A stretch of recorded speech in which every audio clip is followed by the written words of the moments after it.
इयत्ता 7वी आणि मी तुमची टीचर अस्मिता गवंडी.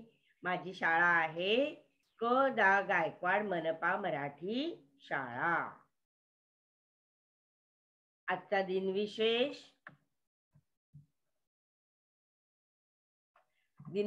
दिनांक 27 जानेवारी 2022 आणि आपला आजचा वार आहे गुरुवार. आणि आपला आजचा विषय आहे नागरिक शास्त्र. इयत्ता 7वीचं नागरिक शास्त्र, ज्यामध्ये संविधान विषयक माहिती दिलेली आहे. तर इयत्ता 7वीच्या नागरिक शास्त्रात आपण संविधानाचा अभ्यास करत आहोत. आजचा आपला पाठ आहे पाठ क्रमांक 6, मार्गदर्शक तत्व आणि मूलभूत कर्तव्य.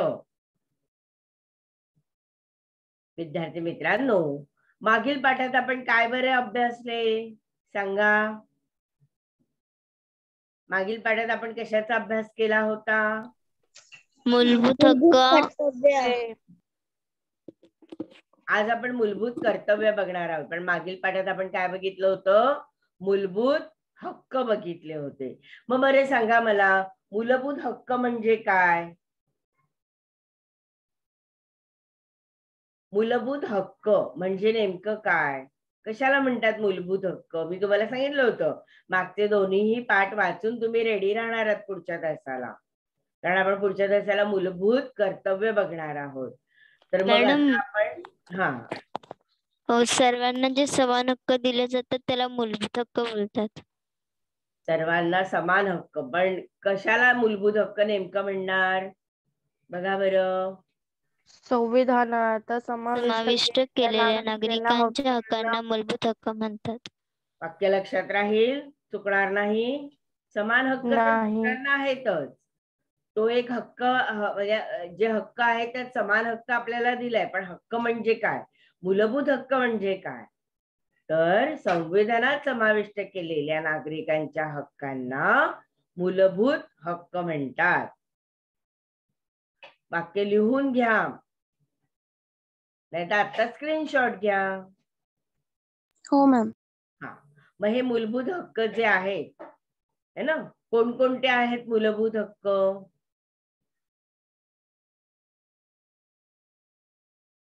कोणकोणते आहेत मूलभूत हक्क? शिक्षणाचा हक्क.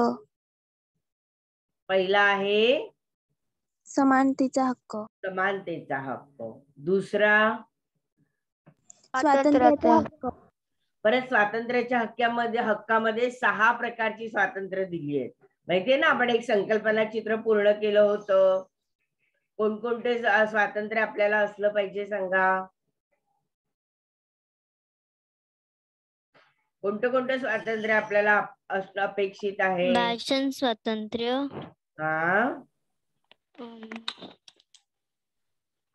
संस्था स्थापन करण्याचं स्वातंत्र्य. बरं, आणखीन आपल्याला कुठेही जायचं असेल तर आपण काय म्हणणार? कुठल्याही राज्यात आपल्याला राहण्याचा हक्क दिला आहे, स्वातंत्र्य आहे. कुठल्याही ठिकाणी वास्तव्य करण्याचा हक्क. आणखीन सभा स्वातंत्र्य, संचार स्वातंत्र्य, व्यवसाय स्वातंत्र्य. संचार स्वातंत्र्य आणि व्यवसाय स्वातंत्र्य. सभा स्वातंत्र्य, सभाही घेण्याचं आपल्याला स्वातंत्र्य आहे है ना. आता तिसरा हक्क कोणता आहे? स्वातंत्र्याचे हक्क कळले आपल्याला, हे सगळा हक्क आपल्याला मिळतो. आणि आता तिसरा हक्क शोषणाविरुद्धचा हक्क. शोषणाविरुद्धचा. शोषण म्हणजे काय?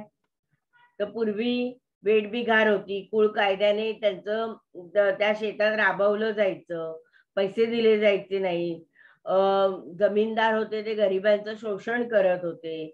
उच्च जातीचे लोक नीच जातींवर अन्याय करत होते.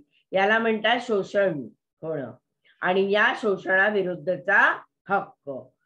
कारखान्यांमध्ये वगैरे कामगारांवरती फार सक्तीचं वातावरण होतं, त्यांचं शोषण केलं जायचं, त्यांना दिवसभर काम करून हातात कवडी मोला इतके पैसे दिले जायचे, याला म्हणायचं शोषण करणं.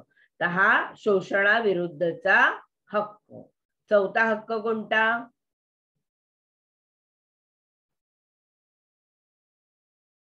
चौथा हक्क कोणता? वास्तव्य हक्क. ते स्वातंत्र्याचा धार्मिक स्वातंत्र्याचा हक्क. कोणता हक्क? धार्मिक स्वातंत्र्याचा हक्क. मग धार्मिक स्वातंत्र्याचा हक्क म्हणजे काय? प्रत्येक गोष्टीचे स्वातंत्र्य मिळायला पाहिजे. धार्मिक स्वातंत्र्य म्हणजे काय? धार्मिक म्हणजे धर्मांचा पूजा धर्मांचा भेद आपण नाही जे केला करतो जात. भारतातील त्याचा प्रत्येक हक्क मिळायला पाहिजे. कोणत्याही धर्माची उपासना करण्याचे आणि धार्मिक कामासाठी संस्था करण्याच्या हक्काला धार्मिक स्वातंत्र्य हक्क म्हणतात. Very good. बरोबर. की प्रत्येक व्यक्तीला आपल्या देशामध्ये प्रत्येक व्यक्तीला त्याच्या धर्माची पूजा अर्चा करता येणे म्हणजे धार्मिक स्वातंत्र्य. सांस्कृतिक आणि शैक्षणिक हक्क म्हणजे काय? शिक्षणाचा हक्क. सांस्कृतिक आणि शैक्षणिक हक्क म्हणजे काय?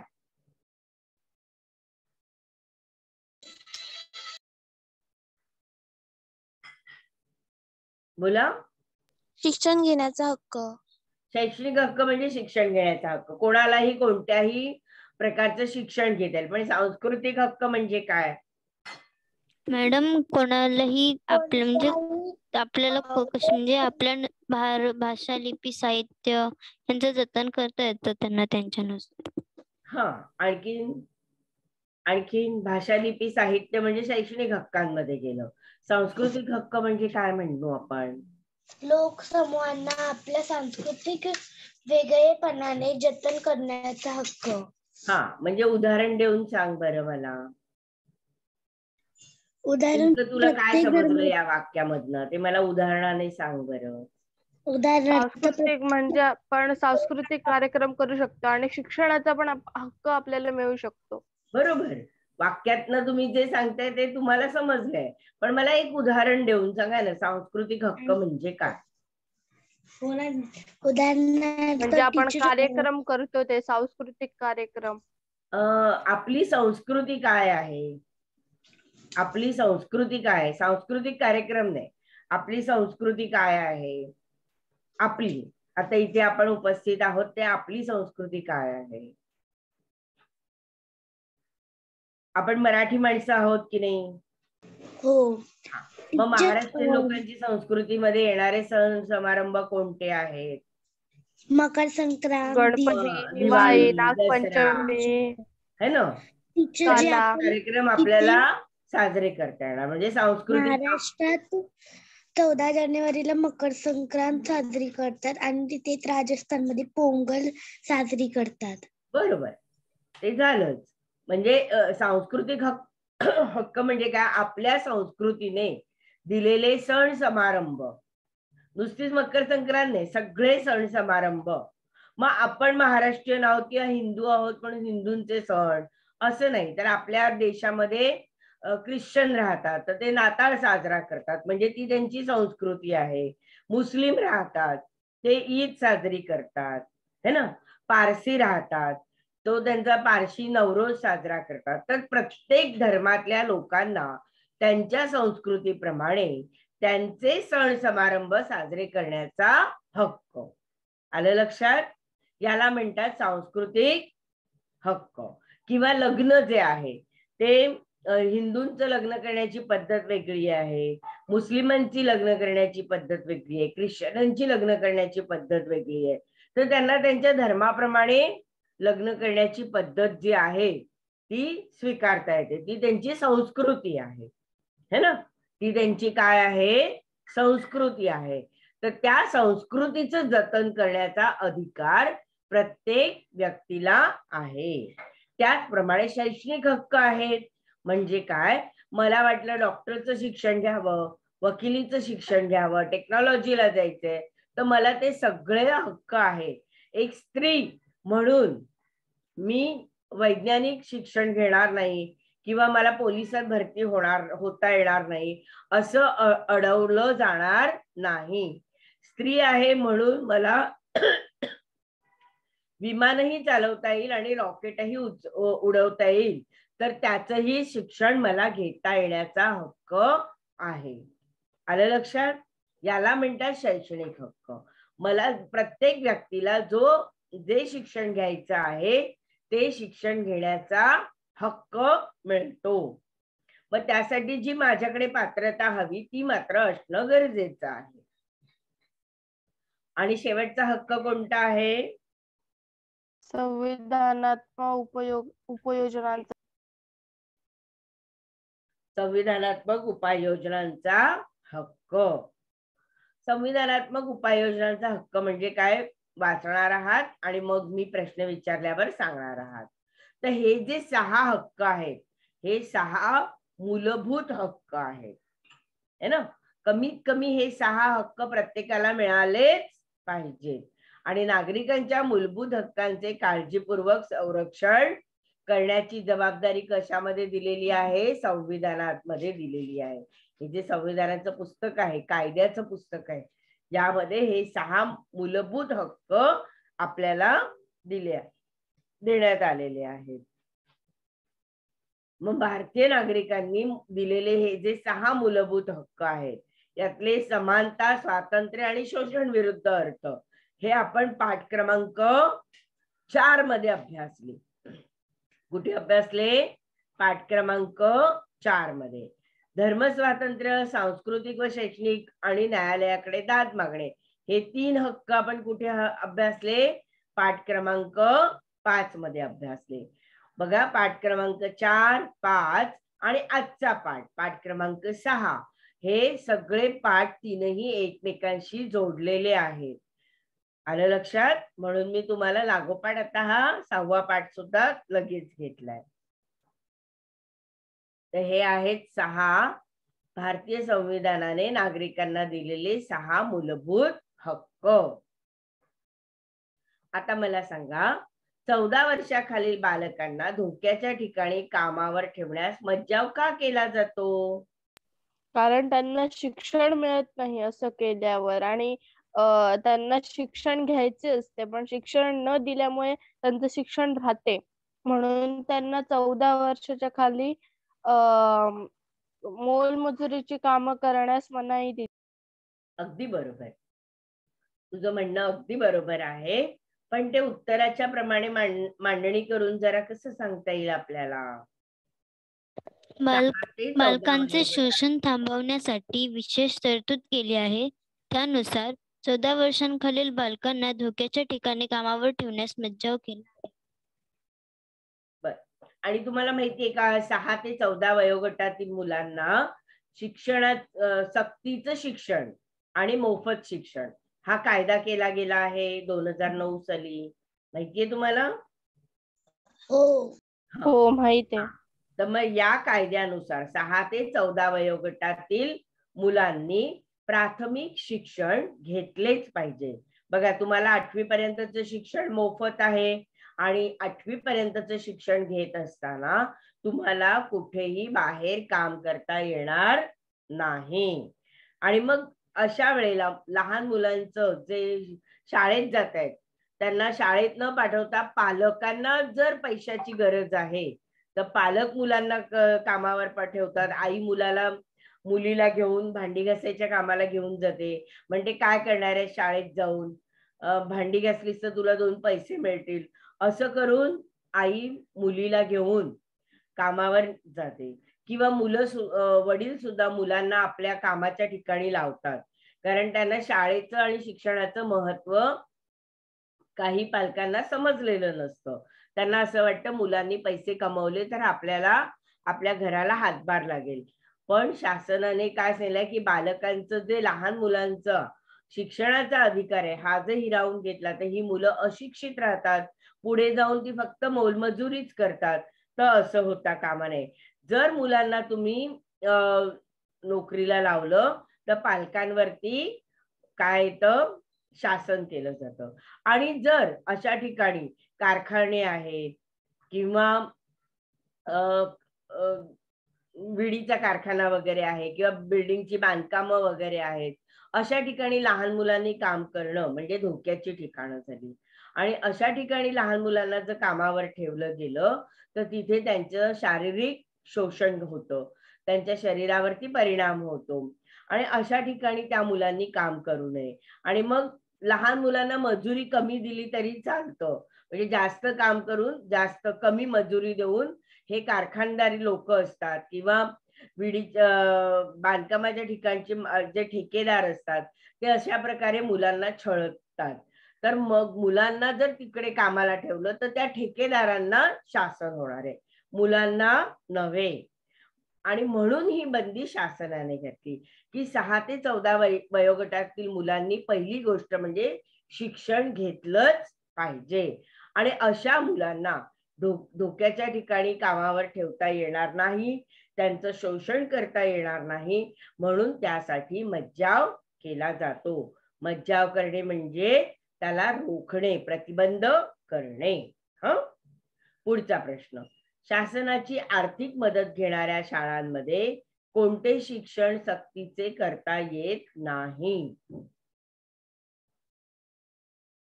सांगा, कोणते शिक्षण सक्तीचं करता येत नाही?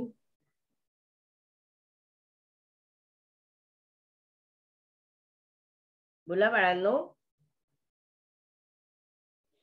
शासनाची आर्थिक मदत घेणाऱ्या शैक्षणिक संस्थांमध्ये धार्मिक शिक्षण सक्तीचे करता येत नाही. अगदी बरोबर, धार्मिक शिक्षण सक्तीचे करता येत नाही. Very good. म्हणजे आता तुमचा 2 पाठांचा व्यवस्थित अभ्यास झालेला आहे, हो ना? आता मला सांगा, संविधानात्मक उपाययोजनांचा हक्क म्हणजे काय? हक्कांचा भंग झाल्यास न्यायालयाकडे दाद मागण्याच्या हक्काला संविधानात्मक उपयोजनांचा हक्क असे म्हणतात. अगदी बरोबर. आपल्याला जर काही अडचण झाली, काही प्रॉब्लेम झाला तर न्यायालयाकडे दाद मागण्याचा हक्क आहे. याच हक्काला संविधानात्मक उपाययोजनांचा हक्क असे म्हणतात. कारण संविधानात दिलेल्या गोष्टी ज्या आहेत, हक्क जे आहेत, त्याच्यावरती जर कोणी अन्याय केला म्हणजे रोखलं गेलं तर आपल्याला न्यायालयाकडे दाद मागता येते. चला, आता आपण आज मूलभूत कर्तव्य अभ्यासूया. कारण मागील पाठात आपण संविधानाने दिलेल्या हक्कांचा अभ्यास केला आणि त्यातून भारतीय नागरिकांना कोणते हक्क असतात ते आता तुम्हाला छानपैकी समजले. एवढेच नव्हे तर त्या हक्कांना न्यायालयाचे संरक्षण असते हेही आता आपण जाणून घेतले आहे. मग मूलभूत हक्कांचे आपल्या व्यक्तिगत आणि सार्वजनिक जीवनातील महत्वही आता तुमच्या लक्षात आले आहे. या पार्श्वभूमीवर काही मार्गदर्शक तत्व दिली आहेत. ही मार्गदर्शक तत्व म्हणजे काय आणि मूलभूत कर्तव्य कोणती ते आपण आजच्या पाठामध्ये समजून घेऊया. आता मूलभूत हक्क म्हणजे काय तर संविधानात समाविष्ट केलेल्या नागरिकांच्या हक्कांना मूलभूत हक्क म्हणतात, हे आपल्याला माहिती आहे.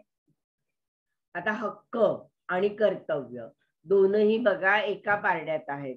एक पारड खाली एक पारड वर गेलं तर चालेल का? नाही. हक्कांचं पारड खाली गेलं किंवा कर्तव्यांचं पारड खालती गेलं तर चालेल का? नाही. दोन्ही हक्क आणि कर्तव्य ही कशी असली पाहिजे? समान असली पाहिजे. पारड कसं असलं पाहिजे? समान. जेव्हा तुम्ही अर्धा किलो भाजी घेता तेव्हा भाजीवाला काय करतो? एका पारड्यात अर्धा किलोचं माप टाकतो आणि दुसऱ्या पारड्यात अर्धा किलो भाजी ठेवतो. दोन्हीचं माप जेव्हा समान होतं तेव्हाच तुम्हाला काय केलं जातं? ती भाजी तोलून दिली जाते. त्याचप्रमाणे नागरिकांचे हक्क एका पारड्यात ठेवले, कर्तव्य दुसऱ्या पारड्यात ठेवली आणि त्याचा जो तराजू आहे हा तराजू असा खालीवर होऊन चालणार नाही. तर तो तराजू कसा असला पाहिजे? स्थिर असला पाहिजे. दोन्ही पारडी सारखी असली पाहिजे. विद्यार्थी मित्रांनो, मूलभूत हक्क शासनाच्या अधिकारांवर निर्बंध घालतात आणि मग ही जी सूची आपण आता अभ्यासणार आहोत ती सूची आपण पाहूया आणि शासनावर कोणते निर्बंध असतात ते आपल्या लक्षात येतील. बघा, धर्म, लिंग, जात, वंश आणि भाषा. तर शासनाने नागरिकांमध्ये धर्म, लिंग, जात, वंश, भाषा या आधारावर कोणताही भेदभाव करायचा नाही. समजलं? मी अमुक एका धर्माचा आहे म्हणून भेदभाव करायचा नाही. लिंग, स्त्री पुरुष लिंग आहे त्याच्यानुसार स्त्री पुरुषांमध्ये भेदभाव करायचा नाही. उच्च जात, कनिष्ठ जात, म्हणजे पूर्वी होतं ना ब्राह्मण, वैश्य, ब्राह्मण, क्षत्रिय, वैश्य आणि शूद्र असा जातीभेद होता, तोही आता करता येणार नाही. आणि अमुक एका वंशाचे आहेत म्हणून त्याप्रमाणे वंशाप्रमाणे भेदभाव करता येणार नाही. आणि मी अमुक भाषेचा आहे तर गुजराती, मराठी, हिंदी, उर्दू अमुक भाषेचा आहे तर त्या भाषेनुसार त्याच्याशी भेदभाव केला जाईल असेही करता येणार नाही. तर शासनाने नागरिकांमध्ये जात, धर्म, वंश, भाषा व लिंग यावर आधारित भेदभाव करू नये, हा पहिला निर्बंध आहे. दुसरं, जीविताचा हक्क. जीविताचा हक्क म्हणजे काय? तर प्रत्येक व्यक्तीचा सन्मानाने जगण्याचा हक्क म्हणजे जीविताचा हक्क. जन्माला आलेल्या प्रत्येक व्यक्तीला सन्मानाने जगता येणार आहे. सर्व मूलभूत गरजांची पूर्तता होणे आणि विकासास अनुकूल असलेल्या परिस्थितीत जगणे म्हणजेच सन्मानाने जगणे होय. तर प्रत्येक व्यक्तीला सन्मानाने जगण्याचा हक्क म्हणजे जीविताचा हक्क आहे. बघा, पूर्वी काय व्हायचं तर कुळ कायदे होते आणि एखाद्या कुळ कायद्यानुसार एखाद्याच्या पंजोबांनी आजोबांनी कर्ज घेतलं असेल तर नातवापर्यंत ते फेडण्यासाठी त्यांना त्या जमीनदाराकडे कुळ कायद्याने राहावं लागायचं. म्हणजे आजोबांनी घेतलेल्या कर्जासाठी पंतू जो आहे तो कुळ कायद्यानुसार त्याचा जीविताचा हक्क हिरावला जायचा है ना. त्याला सन्मानाने जगता यायचं नाही. तर असं नाही, प्रत्येकाला त्याच्या जीविताचा हक्क आहे. तर यानुसार कायद्याने त्याला कुळ कायद्याला, हुंडाबळी, नंतर स्त्रियांचं होणारं शोषण या सर्व गोष्टींना काय आहे, काय शासनाने बंदी घातलेली आहे. त्याचप्रमाणे कोणत्याही व्यक्तीवरती धार्मिक कर लादता येणार नाही. कोणालाही, प्रत्येकाला स्वतःच्या धर्मानुसार पूजा करता येणार. आपला धर्म सोडून दुसऱ्या धर्मावरती कर लादता येणार नाही. शासनाने काय करावे याविषयी काही सूचना संविधानाने स्पष्ट केल्या आहेत. या सूचनांचा हेतू म्हणजे संविधानाच्या उद्देशिकेत जी उद्दिष्टे स्पष्ट केली आहेत ती प्राप्त करण्यासाठीचे मार्गदर्शन होय. म्हणूनच या सूचनांना मार्गदर्शक तत्व असे म्हणतात. आलं लक्षात? मार्गदर्शक तत्व कशाला म्हणतात तर संविधानाच्या उद्देशिकेत जी उद्दिष्टे स्पष्ट केली आहेत ती प्राप्त करण्यासाठीचे जे मार्गदर्शन किंवा या सूचनांनाच मार्गदर्शन तत्व असे म्हटले जाते. तर भारताला स्वातंत्र्य मिळालं तेव्हा या देशात सुव्यवस्था निर्माण करण्याचे आणि सुरळीत राज्यकारभार करण्याचे मोठे आव्हान आपल्या समोर होते. कारण त्यावेळेला आपल्या देश कसा होता तर आपला देश दारिद्र्य, गरिबी यांनी भरलेला होता. आपल्या समाजात अशिक्षितता होती, बेकारी होती आणि सगळ्यात महत्वाचं म्हणजे मागासलेपण होतं है ना. तर ही सगळी निरक्षरता, गरिबी, अशिक्षितपणा, बेकारी दूर करणं हे गरजेचं होतं. आणि मग आपली राष्ट्र बांधणीचं कार्य जर आपल्याला करायचं असेल तर आपल्याला गरिबी, बेकारी, अशिक्षितपणा, मागासलेपणा हे दूर करायला लागणार होतं.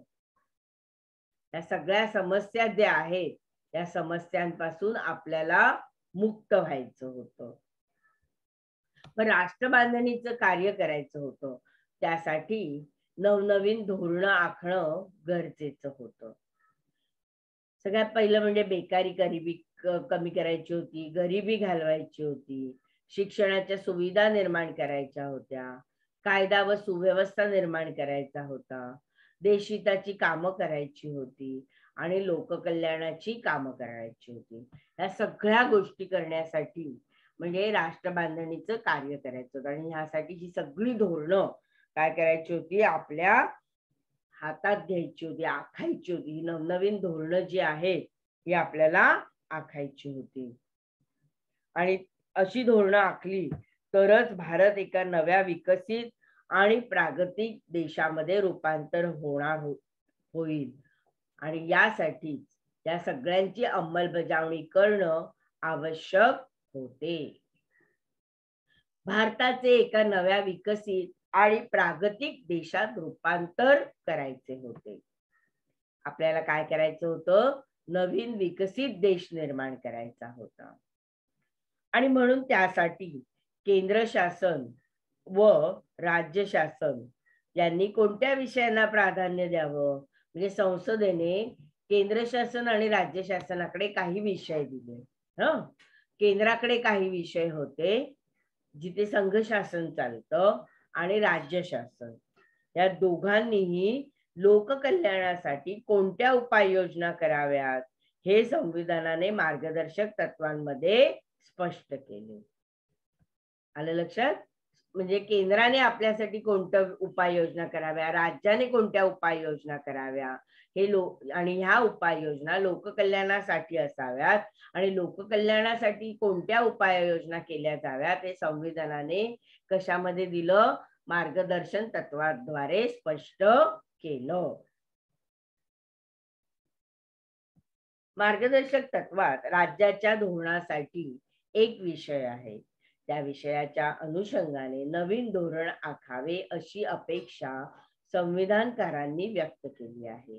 ही सर्व धोरणे एकदम व एकाच वेळी राबवायची झाल्यास त्यासाठी खूप आर्थिक पाठबळ लागेल हे संविधानकारांनी जाणले आणि म्हणूनच त्यांनी मार्गदर्शक तत्वे शासनावर मूलभूत हक्कांप्रमाणे बंधनकारक केली नाही. राज्यांनी हळूहळू पण ठामपणे त्याची अंमलबजावणी करावी अशी अपेक्षा त्यांनी व्यक्त केली आहे आणि ही सर्व धोरणे एकदम एकाच वेळी राबवायची झाल्यास खूप मोठे आर्थिक पाठबळ लागेल. आता कोणती कोणती काही महत्वाची मार्गदर्शक तत्व आहेत आपण ती समजून घेऊया. काही महत्वाची मार्गदर्शक तत्व. एक, सर्वांना समान संधी मिळाली पाहिजे, है ना. सर्वांना म्हणजे गरीब असू दे, श्रीमंत असू दे, सर्वांना शिक्षणाचा अधिकार मिळाला पाहिजे. सर्वांना नोकरीमध्ये गेल्यानंतर तू ह्या जातीचा आहे, या धर्माचा आहेस म्हणून नोकरी त्याची टाळता येणार नाही, किंवा तो गरीब आहेस म्हणून तुला ही नोकरी करता येणार नाही असं नाही. त्याचं जर तेवढं शिक्षण झालं असेल तर त्या मुलाला डॉक्टर, इंजिनियर कोणतंही काम करता येईल. तसेच सर्व भारतीय नागरिकांना सरकारी नोकरीमध्ये समान संधीची हमी दिली जाईल आणि ही समान संधी देत असताना स्त्री आहे, पुरुष आहे म्हणून त्यांना संधी नाकारता येणार नाही, किंवा गरीब आहे, श्रीमंत आहे म्हणूनही संधी नाकारता येणार नाही. गरीब, श्रीमंत, उच्च नीच, स्त्री पुरुष सर्वांना सर्व ठिकाणी समान संधी मिळणार, ही समान संधीची हमी. प्रत्येकाला व्यवसाय स्वातंत्र्य आहे. म्हणजे आज स्त्रिया सुद्धा विमान उडवू शकतात, पायलट होऊ शकतात, हो की नाही, किंवा इंजिनियर होऊ शकतात, कोणतीही कामं स्त्रिया करू शकतात. आणि पुरुष सुद्धा हॉटेलमध्ये स्वयंपाकाची कामं करू शकतात, की शिवणाची कामं करू शकतात. म्हणजे अमुक एक काम स्त्रीचं आहे, अमुक एक काम पुरुषाचं आहे असं व्यवसाय स्वातंत्र्य, असं व्यवसायावरती त्यांच्या बंदी असणार नाही, तर त्यांना कोणत्याही आवडीचा व्यवसाय करायला स्वातंत्र्य आहे. आणि जे काम स्त्री करणार आहे आणि जे काम पुरुष करणार आहे या दोघांनाही समान कायद्यानुसार समान वेतन मिळणार. जर दोघंही सारखं काम करणार, पूर्वी काय व्हायचं, पुरुषांना जास्त वेतन असायचं, स्त्रीची शक्ती कमी म्हणून तिला कमी वेतन दिलं जायचं, कमी पगार दिला जायचा. तर हे असं होणार नाही. एक काम दोन व्यक्ती करत आहेत तर दोन्ही व्यक्ती जर पुरुष असतील तर दोघांना जर सारखा पगार असेल आणि तिसरी व्यक्ती जर स्त्री असेल तर तिला कमी वेतन आकारता येणार नाही. स्त्री आणि पुरुष दोघांनाही समान कामासाठी समान वेतन द्यावे, हा सुद्धा काय केला, एक नियम आहे. तसेच दुसरा नियम काय की लोकांचं आरोग्य सुधारण्यासाठी शासनाने काय केलं पाहिजे, वेगवेगळ्या उपाययोजना कराव्यात, है ना. आता पोलिओची लस मोफत दिली जाते. तसंच आता कोविड आलं तर कोविडच्या लसी पण कशा आहेत, शासनाने मोफत पुरवल्या, औषधं मोफत पुरवली. तर आरोग्यासाठी, आरोग्य सुधारण्यासाठी ह्या ज्या सोयी सुविधा आहेत त्या शासनाच्या हॉस्पिटलमध्ये आपल्याला कशा मिळतात, मोफत सोयी सुविधा उपलब्ध असतात. आणि लोकांचं आरोग्य सुधारण्यासाठी आयुष्यमान भारत योजना आकारली जाते. त्याचप्रमाणे पर्यावरणाचं रक्षण करावं, हे पण एक मार्गदर्शक तत्व आहे. अति प्रमाणात झाडं तोडणं म्हणजे पर्यावरणाची हानी आहे. राष्ट्राच्या दृष्टीने महत्वाच्या ठिकाणी म्हणजे जी स्मारक आहेत, वास्तू आहेत, त्याचं संरक्षण करावं. आणि आता तुम्ही बघितलं असेल, जर अशा हेरिटेज ठिकाणी तुम्ही जर कुठे गेला असाल, एखाद्या मंदिराच्या बाहेर जे फार प्राचीन मंदिर आहे किंवा एखादा गड किल्ला आहे त्याला भेट दिली तर तिथे एक बोर्ड लिहिलेला असतो की भारतीय पुरातत्व खात्याअंतर्गत या वास्तूची निगराणी केली जाते. तर त्या कायद्यानुसार त्या वास्तूला संरक्षण देण्यात आले आहे. समाजातील दुर्बल घटकांना विशेष संरक्षण देऊन त्यांना विकासाच्या संधी उपलब्ध केल्या पाहिजे, म्हणजे उपलब्ध करून दिल्या आहेत शासनाने. जे अपंग आहेत, मागासवर्गीय आहेत, त्यांना काय केलं जातं तर शासनाने त्यांच्यासाठी, दुर्बल घटकांना संरक्षण देऊन त्यांचा विकास होण्यासाठी त्यांच्यासाठी नोकरीमध्ये, शिक्षणामध्ये काही राखीव जागा ठेवण्यात आल्या आहेत. आरक्षण हा मुद्दा जो आहे, त्यामुळे त्या जे दुर्बल घटक आहेत त्यांना संरक्षण दिलं आहे. तसेच वृद्ध व्यक्ती आहेत, अपंग व्यक्ती आहेत किंवा काही बेकार आहेत, तर यांचं सुद्धा या नागरिकांचं संरक्षण व्हावं, है ना. बेकारी यापासून नागरिकांचं संरक्षण व्हावं यासाठी सुद्धा काही तरतुदी शासनाने केलेल्या आहेत. भारतात सर्व नागरिकांसाठी समान कायदा करावा असं काय म्हटलं आहे, आपल्या मार्गदर्शक तत्वामध्ये सांगितलंय की भारतातील सर्व नागरिकांसाठी एकच कायदा असावा, समान नागरिक कायदा असावा. विद्यार्थी मित्रांनो, ही सगळी मार्गदर्शक तत्व आहेत आता आपण पाहिली. त्या व्यतिरिक्त अन्य मार्गदर्शक तत्व सुद्धा शासनाने लोककल्याणासाठी केली आहेत आणि त्यामध्ये काय करावे ते स्पष्ट करतात. खालील काही विषय दिले आहेत बघा. या संदर्भात मार्गदर्शक तत्व हे शिक्षकांच्या मदतीने तुम्हाला शोधायचं आहे. आता उदाहरणार्थ परराष्ट्र धोरण आहे. परराष्ट्र धोरण म्हणजे काय तर सर्व राष्ट्र आहेत वेगवेगळी, भारताने अमेरिका, इंग्लंड, चायना, रशिया यांच्याशी सलोख्याचे संबंध ठेवले पाहिजे.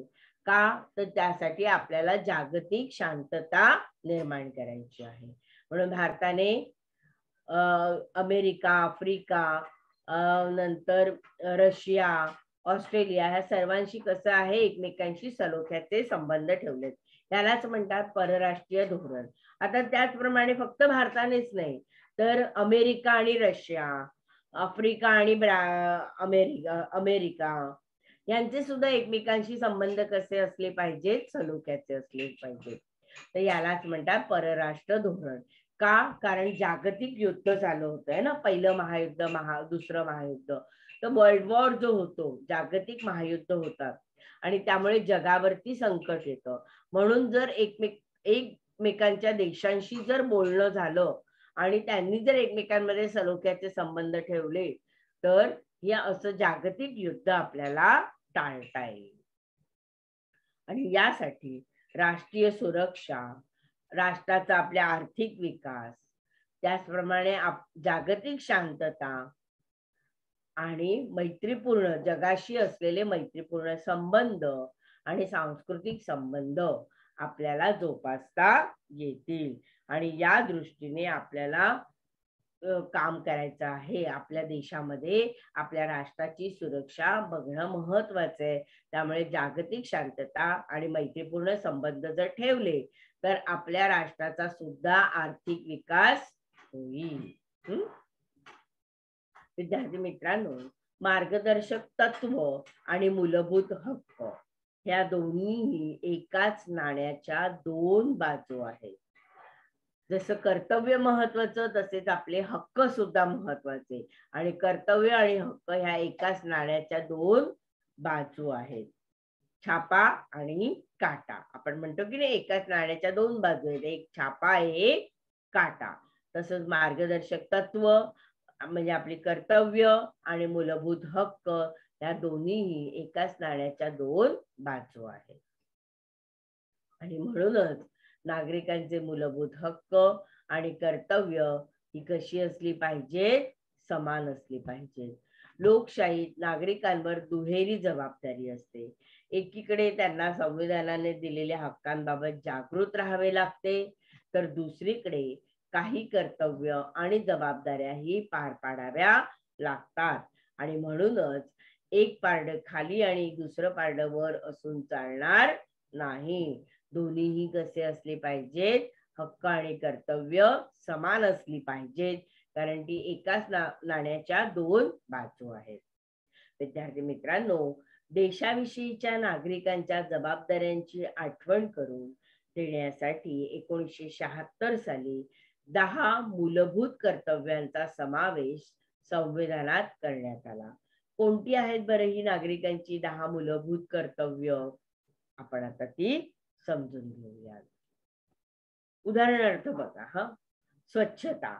स्वच्छता पाळणं हे आपलं कर्तव्य आहे का? आहे का? आपल्याला हक्क दिलाय की तुम्ही कसंही वागा, म्हणून आपण रस्त्यात कचरा टाकला तर चालेल का? नाही. मग आपलं कर्तव्य काय राहील? स्वच्छता करण्याचे. जसं स्वच्छ करतो तसंच आपला परिसर स्वच्छ करायचा आहे, आपली शाळा स्वच्छ करायची, आपलं शहर स्वच्छ करायचंय, आपल्याला स्वच्छता बाळगायची आहे. हो की नाही? विचार करा, आपण गाडीने प्रवास करतो आहोत, आपण काही खाल्लं तर आपण खाल्लेल्यानंतर ते जे खाण्याचं पॅकेट आहे ते आपण असं गाडीत फेकून दिलं, चालेल? नाही. नाही. काय होतं? घाण कचरा होतो तिथे. पण ती सार्वजनिक ठिकाण आहे की नाही, बस, रेल्वे. तर मग सार्वजनिक ठिकाणी आपण जर असा कचरा टाकला तर ती सार्वजनिक वास्तू जी आहे म्हणजे बस, रेल्वे, आपण त्याचा कर भरत असतो, तर ती अस्वच्छ ठेवणं कितपत योग्य आहे? ते योग्य नाहीये, कारण सार्वजनिक असून दे नाही तर आपलं स्वतःच असून दे, ते एकच आहे आणि सगळ्यांसाठी आपण ते करत असतो. मग ते सगळं सार्वजनिक मध्ये कशाला टाकायचं उगाच? घरामध्ये आपण टाकतो का? नाही. मग आता मला सांगा, तुम्ही प्रवास करत आहात बसने किंवा रेल्वेमध्ये बसलेले आहात, लोकलमध्ये. तुमच्या शेजारी जर एखादी बाई बसलेली आहे आणि तिने जर भाजी निवडली आणि भाजीची सालं खाली टाकली, किंवा काही खाद्यपदार्थ, संत्र विकत घेतलं, गाडीत संत्र विकायला आलं, संत्र विकत घेतलं, तिला भूक लागली, तिने ते संत्र सोललं आणि तिने संत्र्याच्या फोडी खाल्ल्या आणि संत्र्याच्या साली जर तिने सीट खाली टाकल्या, तर अशा वेळेला तू काय करणार? मी कोणाला तरी बोलवेन, नाही तर माझ्या स्वतःच्या हाताने ते घेईन, बाजूला हातात ठेवेन आणि स्टेशन आल्यावर कचरा गुंडी असेल तिथे ते टाकेन. पण किंवा मी ते दिला करायला सांग. नाही का? काय म्हणता? त्या बाईला तू काहीच सांगणार नाही का? तिला मी सांगणार ना की असं काही करायचं नाही, सार्वजनिक असून दे नाही स्वतःच असून दे, पण असं केल्याने तुझं काय होणार आहे? तू कचरा कशाला उगाच टाकतेस इथे? बरोबर. आणि मग तिकडे कचरा टाकण्यास आपण त्यांना मनाई केली पाहिजे. चॉकलेट खाल्लं, चॉकलेटचा कागद, संत्र मोसंब खाल्लं तर संत्र्याच्या साली, शेंगदाणे, बरेच तुम्हाला गाडीमध्ये असे प्रवास करताना लोक खाताना दिसतात. तर आता एक नागरिक म्हणून माझं कर्तव्य की समोरच्या नागरिकाला आपण सजग केलं पाहिजे की लोकल गाडी ही सार्वजनिक आहे, मी त्याचा कर भरत आहे, तर तुम्हाला इथे कचरा करता येणार नाही, ही माझी गाडी आहे, ती स्वच्छ राहिली पाहिजे, तुम्ही त्याच्यामध्ये कचरा टाकायचा नाही. तुम्ही असं जर काही खाल्लं असेल तर पहिल्यांदा तुम्ही तुमच्या बॅगेमध्ये ते ठेवा, एक पिशवी ठेवायची कचऱ्यासाठी, त्याच्यात ते टाकायचं. कारण भूक लागली, मोठा लांबचा प्रवास असतो, दिवस दिवस प्रवास करायचा असतो दूरच्या गाडीने, त्यावेळेला आपल्याला भूक लागते, तर आपल्याला खाणं गरजेचं आहे, हरकत नाही तुम्ही खा. पण खाल्ल्यानंतर काय केलं पाहिजे ते आपण एक आपल्या बॅगेमध्ये पिशवी ठेवायची, त्याच्यात ते टाकायचं आणि जिथे कचरा कुंडी ठेवली असेल त्याच्यात टाकायचं. दुसरं चित्र बघा, असं लिहिलेलं असतं, तुम्ही बघितलं, यहाँ पेशाब करणं मना आहे, पण घाईची जर एखाद्या लहान मुलाला सुसू झाली तर असं सार्वजनिक ठिकाणी आई त्या मुलाला उभी करते, हे योग्य आहे का आरोग्यदृष्ट्या? नाही. तर सार्वजनिक ठिकाणी आपण अशी उभं राहून सुसू करणं योग्य नाही. आणि जिथे लिहिलेलं असतं यहाँ थुकना मना है, यहाँ पेशाब करना मना है, तिथलीच भिंत तुम्हाला रंगवलेली दिसते है ना. तुम्ही बिल्डिंग मध्ये राहत असाल तर जिने चढताना तुमच्या लक्षात येईल बरीचशी लोक पान खाऊन थुकतात, हे कितपत योग्य आहे? किंवा रस्त्याने चालताना पण तुम्ही बघत असाल बऱ्याच ठिकाणी भिंतींवर पान खाऊन थुकलेलं दिसतं, रस्त्यावर थुकलेलं दिसतं, मग असं रस्त्यावर थुकायचं का? असं रस्त्यावरती सुसू करायची का? है ना. किंवा फुटपाथवरती कचरा टाकायचा का? तर हे सगळ्या गोष्टी चुकीच्या आहेत. तुम्हाला जर तुम्ही त्या करणार नाहीतच, पण दुसरे करत असतील तर त्यांना रोखलं पाहिजे. आता साधारण किलोमीटरच्या अंतरावरती सार्वजनिक शौचालय बांधलेली आहेत, हो की नाही. ST stand, bus stand, railway station इथे सार्वजनिक शौचालय असतात, तिकडे जाऊन सुसू करावी, शी करावी, हो की नाही. पण आपल्याला बरेचदा रस्त्यावरतीच घाण केलेली दिसते. अगदी कुत्रे सुद्धा रस्त्यावरती घाण करतात. मग जे सार्वजनिक कुत्रे असतात त्यांची गोष्ट वेगळी, पण मालकी कुत्रे ज्यांचे असतात ते आपले कुत्रे फिरायला बाहेर घेऊन येतात आणि त्यांना रस्त्यावरती घाण करायला सांगतात. ही घाण रस्त्यावरती शी शू केल्यामुळे किंवा थुंकल्यामुळे काय होतं बरं सांगा? तिथे जंतू लागतात किंवा तो एरिया असतो, तो परिसर असतो, तो घाण होऊन जातो आणि सार्वजनिक आरोग्य धोक्यात येतं, हो की नाही. मग एक नागरिक म्हणून माझं कर्तव्य काय आहे तर या गोष्टींना आपण प्रतिबंध केला पाहिजे. समोरचा व्यक्ती जर चुकीचं वागत असेल तर आपल्याला त्याला सांगितलं पाहिजे, तू हक्कांसाठी लढतोस तसं तुझं कर्तव्य तू लक्षात ठेव. आता तुम्ही सगळेजण शाळेत आहात, शाळेत जात आहात, तर तुमचं शाळेचं बाथरूम किती स्वच्छ असतं तुम्ही जेव्हा शाळेत येता तेव्हा, आणि मधली सुट्टी झाल्यानंतर ते किती घाण करतात. किती विद्यार्थी आहेत जे पाणी असून सुद्धा पाणी ओतत नाही. त्या सगळ्या विद्यार्थ्यांना तुम्ही शिकवलं पाहिजे. लहान मुलांना कळत नाही, ते बाथरूमच्या बाहेरच घाईची आली म्हणून सुसू करतात, हो की नाही. पाहिलं असेल की नाही तुम्ही, पहिलीची मुलं बाहेरच बसतात, आतमध्ये जात नाहीत.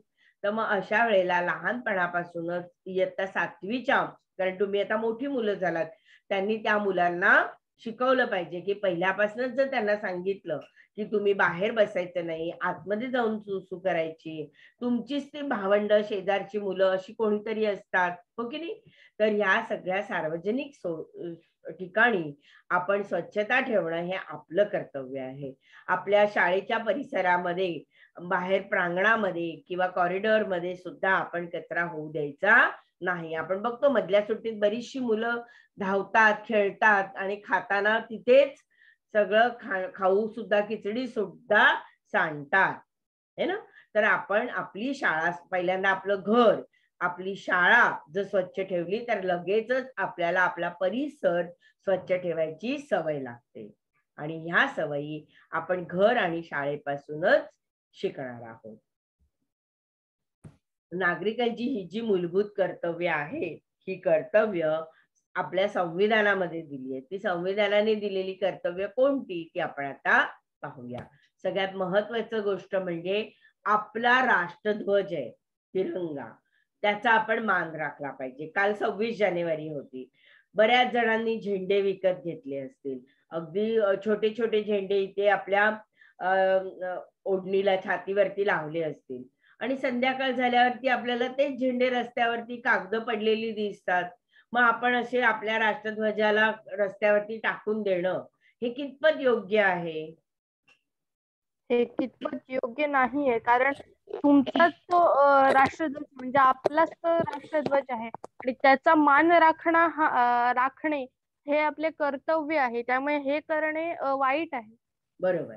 आणि त्या आपला राष्ट्रध्वज आपल्या पायदळी तुडवला जाणार नाही याची काळजी एक नागरिक म्हणून मी घेतलीच पाहिजे, है ना.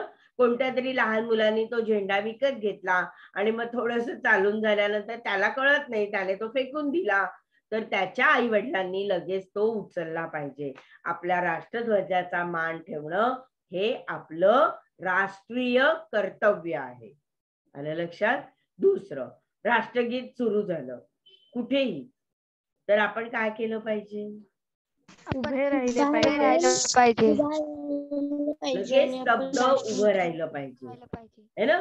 आपल्या शाळेमध्ये राष्ट्रगीत सुरू होतं, सुरुवात होते की नाही आपल्या शाळेची, तेव्हा राष्ट्रगीत लागतं परिपाठाच्या मध्ये. आणि किती मुलं त्याच वेळेला गप्पा मारत असतात, चालत असतात, उभी राहिलेली नसतात, उठत असतात. अर्ध राष्ट्रगीत झाल्यावरती उभी राहतात, मध्येच कोणाला तरी टपली मारतात. हे सगळं करणं कितपत योग्य आहे बरं? तुम्ही पाहिलंयत ना असं? मॅडम हे अयोग्य आहे. हो, पाहिलंय. ते अयोग्य आहे, हे चुकीचं आहे. आपल्या राष्ट्रध्वजाचा आपण मान राखला पाहिजे.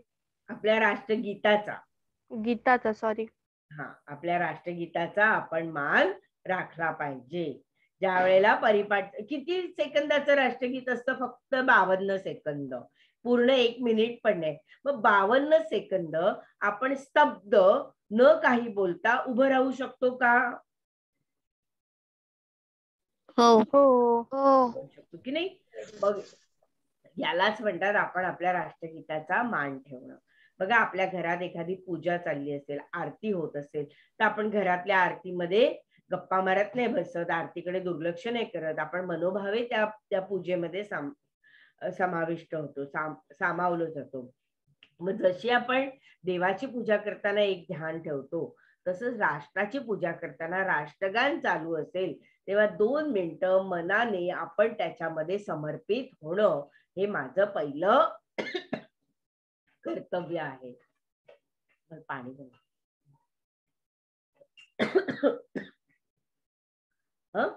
तर आता तुमच्या वर्गात शाळेमध्ये लहान मुलं आहेत, 1ली 2रीची मुलं आहेत.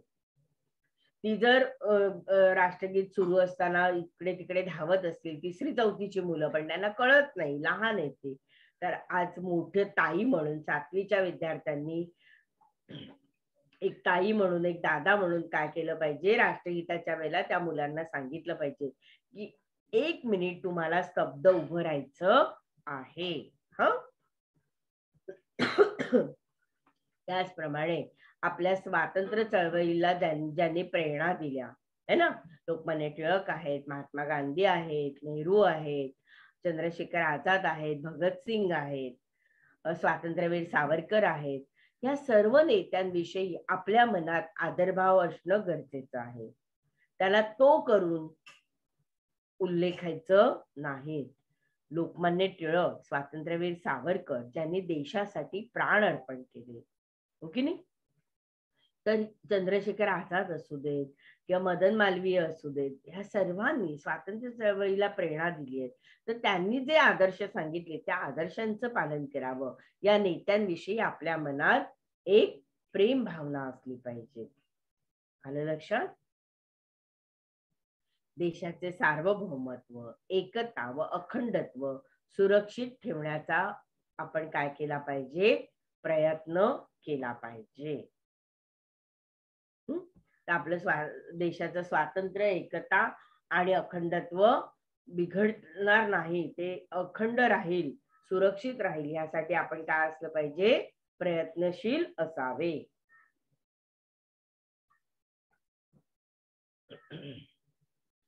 त्याचप्रमाणे पुढचं कर्तव्य काय आहे आपलं, तर आपल्या देशाचं रक्षण करावं, आपल्या देशाची आपण सेवा करावी. आपल्या देशासाठी आपण आपले प्राण, स्वातंत्र्यापूर्वी बऱ्याच नेत्यांनी आपल्या देशासाठी आपल्या प्राणांचा त्याग केला होता. आपल्याला देशासाठी प्राणांचा त्याग नाही करायचे. आता आपण स्वातंत्र्य झालो, पण आपल्या देशाची मान खाली जाणार नाही यासाठी मी प्रयत्न करू शकते. माझा देश परकीयांच्या स्वाधीन होणार नाही, है ना. पाकिस्तानचं आक्रमण, चीनचं आक्रमण, बांगलादेशी आक्रमण हे माझ्या देशावर कमीत कमी होणार नाही आणि आपला देश पुन्हा पारतंत्र्यात जाणार नाही, यासाठी आपण प्रयत्नशील राहिलं पाहिजे. आपल्या देशाचं संरक्षण करणं हे माझं एक राष्ट्रीय कर्तव्य आहे. सर्व प्रकारचे भेद विसरून एकोपा वाढवला पाहिजे. हिंदू, मुस्लिम, सिख, ईसाई हा जातीभेद, धर्मभेद आहे. स्त्री पुरुष हा लिंगभेद आहे, किंवा उच्च नीच हा गरीब श्रीमंताचा भेद आहे. हे सगळे भेद विसरून हातात हात घालून एकोपा वाढवावा, बंधुत्वाची भावना जोपासावी. स्त्रियांच्या प्रतिष्ठेला कमी आणतील अशा ग्रंथांचा त्याग करावा. आपल्या संमिश्र संस्कृतीचे आणि वारशाचे आपण जतन करावे. पर्यावरणाचे रक्षण करावे. झाडं तोडू नये. प्रदूषण होईल असंही वागू नये, है ना. मग कोणतंही प्रदूषण असू दे, नदी नाल्यात कचरा टाकणं किंवा हवा प्रदूषण होणं, तर हे कोणतंही प्रदूषण आपण होऊ द्यायचं नाही. म्हणजे बघा, गाड्या किती धूर सोडत असतात, तर हवा प्रदूषण होते. मोठे मोठे लाऊडस्पीकर लावले तर काय, मोठ्या लाऊडस्पीकर वरनं गाणी लावली, डीजे वरती गाणी लावली, आणि आपण जर एखादा सण समारंभ साजरा केला तर त्याने जवळपासच्या नागरिकांना त्रास होतो, ध्वनी प्रदूषण होतं, है ना. आणि त्यामुळे एखादा आजारी असेल, एखादा वृद्ध असेल, तर त्याला त्याच्या आरोग्याला त्रास होतो. तर असं ध्वनी प्रदूषण होणार नाही याकडे लक्ष द्यायचं. त्याचप्रमाणे प्राण्यांचेही रक्षण करावे. मुके प्राणी जे आहेत आपल्या परिसरात त्यांना त्रास द्यायचा नाही, त्यांचे रक्षण करावे. तसेच वैज्ञानिक दृष्टिकोन जो आहे, हा वैज्ञानिक दृष्टिकोन जोपासला पाहिजे. अंधश्रद्धा दूर केल्या पाहिजे. लिंबू मिरची बाळगणं, किंवा घोड्याची नाळ दरवाजाला लावलेली असते, किंवा मांजर आडवं गेलं म्हणून 5 मिनिटं थांबायचं, अमावस्येच्या रात्री काहीतरी गोष्टी करायच्या, हे सगळ्या ज्या गोष्टी आहेत ह्या सगळ्या काय आहेत, अंधश्रद्धा आहेत. तर ह्या अंधश्रद्धा दूर करून, किंवा अंगारे दुपारे देणाऱ्या, आजारी पडल्यानंतर अंगारे दुपारे देणाऱ्या बाबांकडे जाण्यापेक्षा डॉक्टरकडे जाणं महत्वाचं आहे. तर डॉक्टरकडे जाणं म्हणजेच काय, तर वैज्ञानिक दृष्टिकोन सांभाळणं, वैज्ञानिक दृष्टिकोन आपल्या अंगी बाळगणं. तसेच पाण्याचा अपव्यय काय करायचा, टाळावा. एखाद्या ठिकाणी, सार्वजनिक ठिकाणी नळ चालू दिसला, शाळेमध्ये समजा एखाद्या मुलाने नळ चालू केला, तो बिचारा धावत निघून गेला, पण आपल्याला जर तो दिसला तर आपण असं नाही म्हणायचं त्याने नळ चालू केला ना, मग त्याने बंद केला पाहिजे. नाही, पाणी हे खूप महत्वाचं आहे. प्यायचं पाणी आपल्याला खूप कमी प्रमाणात मिळतं, आहे की नाही. तर आपण तो नळ लगेच काय केला पाहिजे, बंद केला पाहिजे. आणि पाण्याचा टपटप गळणारा नळ जो असेल तर तो दुरुस्त करून घेतला पाहिजे, आणि पाण्याचा अपव्यय आपण टाळावा. त्याचप्रमाणे आपण काय केलं पाहिजे, 6 ते 14 वयोगटातील आपल्या पालकांनी शिक्षणाच्या संधी उपलब्ध करून द्याव्या. आणि हा जो शिक्षणाचा अधिकार आहे तो मुलांचा अधिकार आहे, तो त्यांना मिळालाच पाहिजे, है ना. आणि त्यासाठी मुलांसाठी राईट टू एज्युकेशन हा कायदा काढण्यात आला आहे. की 6 ते 14 वयोगटातील मुलांना शिक्षणाच्या संधी उपलब्ध करून शासनाने दिलेल्या आहेत आणि त्या संधी पालकांनीही आपल्या पाल्यांना उपलब्ध करून द्यायच्या आहेत. आता हे चित्र तुम्हाला दिसते, ह्या चित्रात तुम्हाला काय दिसते सांगा बरं. एक मुलगा दिवारावर ड्रॉइंग काढतोय आणि कोणती माणसं बशीची तोडफोड करतायत. आता हा मुलगा जो आहे तो गडावरती फिरायला गेलाय, गड किल्ले बघायला गेलाय आणि तिथे स्वतःचं नाव लिहितोय. तो काय करतोय, त्या किल्ल्यावरती स्वतःचं नाव लिहितोय. मग ह्या ज्या वास्तू आहेत, शिवरायांचा प्रतापगड आहे, शिवरायांचा रायगड आहे, त्याच्यावर मी जाऊन माझं नाव लिहिणं हे कितपत योग्य आहे? हे चुकीचं आहे. चुकीचं आहे. तिथे कचरा करायचा नाही, तिथे असं नावं लिहित बसायची नाही. तुम्ही बघितलं असेल एखाद्या झाडावर वगैरे प्रेमी युगल आपली दोघांची नावं लिहितात. हे सगळं चुकीचं आहे. तर सार्वजनिक मालमत्तेचं जतन करायचंय. त्याचप्रमाणे बस आहे, सार्वजनिक बस आहे की नाही, BST ची बस. आपल्या कारला आपण जरा जरी कुठे धक्का लागला, आपल्या सायकलला कुठे धक्का लागला तर आपल्याला किती वाईट वाटतं. मग लोकल गाडी किंवा बस, SP ही सार्वजनिक शासनाची आहे. तिला तिच्यावर दगड मारायचा, तिच्या काचा फोडायच्या, असा हिंसा करणं योग्य आहे का? नाही. नाही. तर सार्वजनिक मालमत्तेचं नुकसान करायचं नाही. त्याचप्रमाणे सार्वजनिक ठिकाणी असा कचरा बिनधास्तपणे टाकून द्यायचा नाही, रस्त्यावर थुकायचं नाही. सार्वजनिक आरोग्यही धोक्यात येतं त्याच्यामुळे, हो की नाही.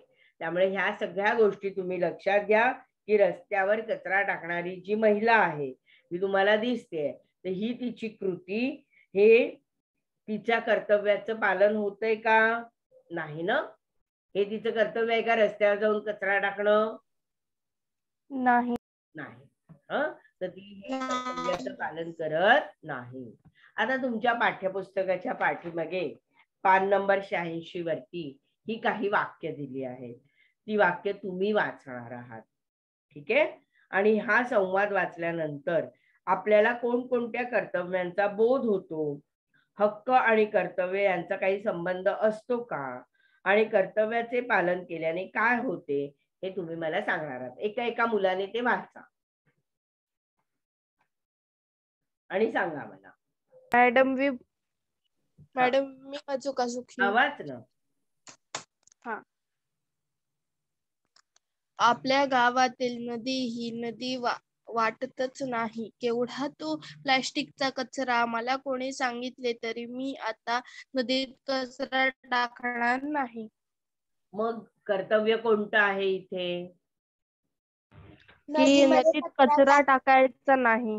पण मग आपल्याला जी मार्गदर्शक कर्तव्य आता आपण शिकलो की नाही, त्यात कोणतं कर्तव्य येतं? एक म्हणजे सार्वजनिक मालमत्तेचं जतन आलं. नदी सार्वजनिक मालमत्ता नाहीये ती, पण सार्वजनिक आहे की नाही. नदी ही आपली आहे, आपल्या नैसर्गिक पर्यावरणाचं जतन इकडे येतं. नदी आपल्यासाठी दिली आहे, तर नैसर्गिक पर्यावरणाचं जतन आपण इथे करत आहोत, ठीक आहे. पुढचं वाचा. सण उत्सव साजरे करताना याचे भान राहत नाही लोकांना. कसलं भान राहत नाही? मॅडम, फटाके वगैरे फोडताना निसर्ग प्रदूषित करतात. वातावरण. आणि होळी खेळताना पाणी वाया घालवतात. मोठे आवाज असतात ते, किंवा ध्वनी प्रदूषण होतं, तसं वायू प्रदूषण होतं फटाके फोडल्याने. आणखीन काय होतं सण उत्सव साजरे करताना? आणखीन कोणतं भान राहत नाही? गणपतीत आपण ज्यावेळी गणपती विसर्जन करतो त्यावेळी तो समुद्र असतो किंवा जी नदी असते त्याच्यामध्ये माती साचते आणि घाण होतो तो परिसर. किनाऱ्यावर सगळी ती परत माती येते. बरोबर. फुलं वगैरे टाकल्या जातात, प्लास्टिकच्या पिशव्या टाकल्या जातात, है ना. ते समुद्रात पाणी दूषित होतं. प्लास्टर ऑफ पॅरिस हे समुद्रात विरघळत नाही. माती, शाडूच्या मूर्ती असतील तर त्या विरघळतात, ती माती नदीला मिळते. किंवा समुद्राला मिळते, पण प्लास्टर ऑफ पॅरिस जे आहे ते विरघळत नाही आणि ते खराब होतं. हे झालं. आणखीन सण समारंभ कोणते असतात तुम्हाला? मुस्लिमांचा सण माहितीये, ताजिया काढतात है ना, किंवा आणखीन काही सण असतात त्यावेळेला सुद्धा मोठे मोठे आवाज लावले जातात. त्या कांठाळ्या बसतील असे आवाजही करू नये. पुढचं वाचा. मुला ते मुलीला ठीक शाळेत आहे, पण कांठाळ्या जाण्यासाठी बसणाऱ्या हा ते ठीक आहे, पण कांठाळ्या बसणाऱ्या त्या आवाजांचे अजूनचे काय करायचे? सांगा बरं.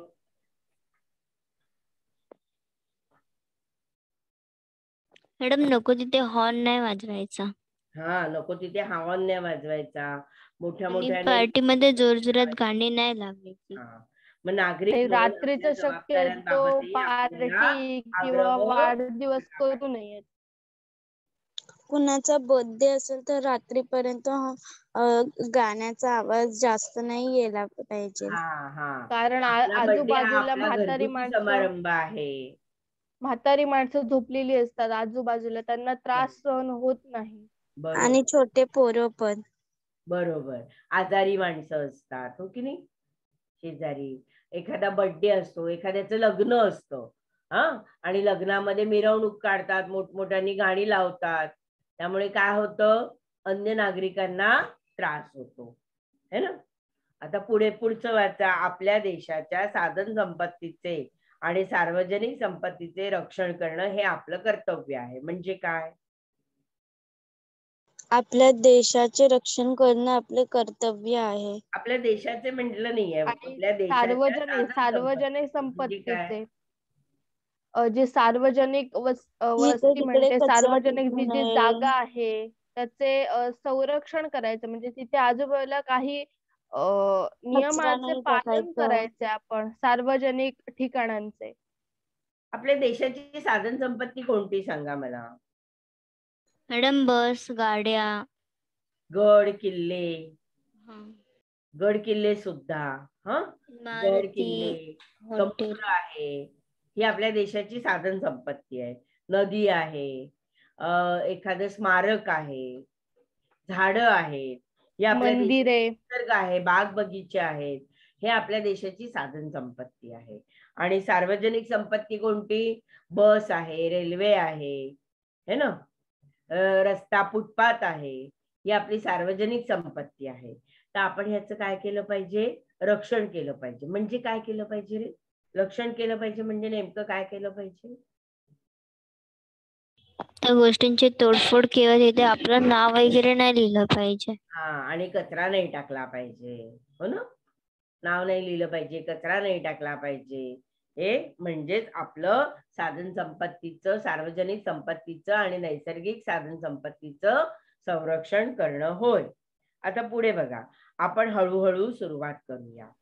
मुला मुलीला शाळेत तुम्ही आहात जाण्यासाठी ना सांगूया. माझ्यासोबत ही सुरुवात करण्यासाठी? हो, हा. आणि मुला मुलींना शाळेत जाण्यासाठी सांगूया. सांगाल का? हो. हो सांगू. आणखीन काय कराल? तुमच्या शेजारी शाळेत काही मुलं शाळेत जायला कंटाळा करत असतील तर त्यांना तुम्हाला सांगता आलं पाहिजे की शाळा ही आपलं भवितव्य घडवते. आपण लिहिलं वाचलं नाही तर पुढे आपणच अशिक्षित राहतो. म्हणून आपण मुलांनी काय केलं पाहिजे?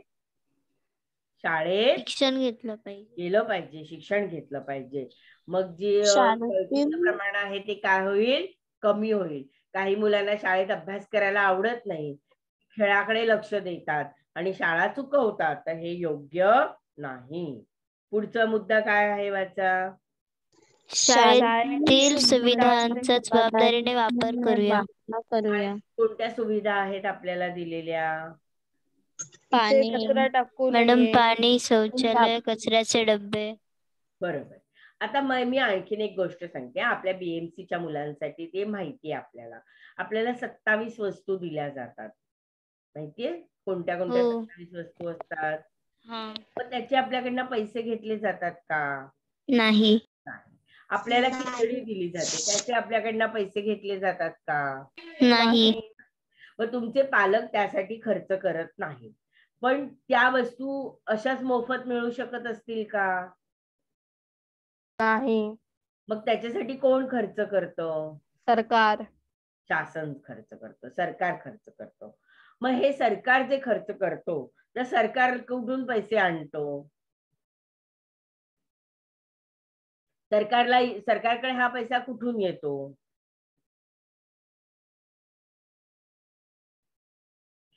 तर जे नोकरी करतात ते कर भरतात, हो की नाही? हो. जे नोकरी करतात ते कर भरतात. मग हे नोकरी करणारे तुमचे आई वडील सुद्धा आहेत, बरोबर? मग त्यांचा कर भरला जातो आणि त्याच करातून आपल्याला गरीब विद्यार्थ्यांसाठी शासन काय करत आहे तर शाळांमध्ये सुविधा पुरवत आहे.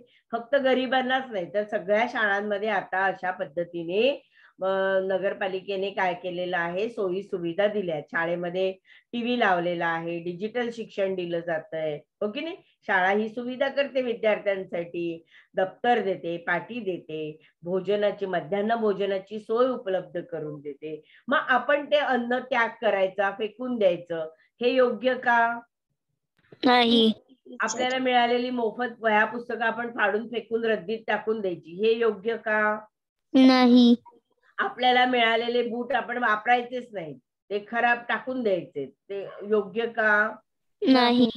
मग आपल्याला मिळालेल्या वस्तू आपण जर विकत आणल्या असतील, आपण जर एखादं वही असेल, दप्तर असेल, ते जर विकत घेतलं असेल तर आपण सांभाळून वापरतो की नाही? हो. हो मॅडम. आपल्याला शाळेने फुकट दिला आहे त्या तुम्ही आता लक्षात घ्या आणि वाचा. हा, चला आता इथे आपला पाठ संपलेला आहे. तर तुम्हाला काय वाटतं ते तुम्ही सांगणार आहात. तर मोफत व सक्तीचा शिक्षणाचा जो हक्क आहे, 6 ते 14 वयोगटातील मुलांना प्राथमिक शिक्षणाचा अधिकार मिळाला आहे आणि या सगळ्यांनी तो शिक्षण आपण काळजीपूर्वक घेतलं पाहिजे.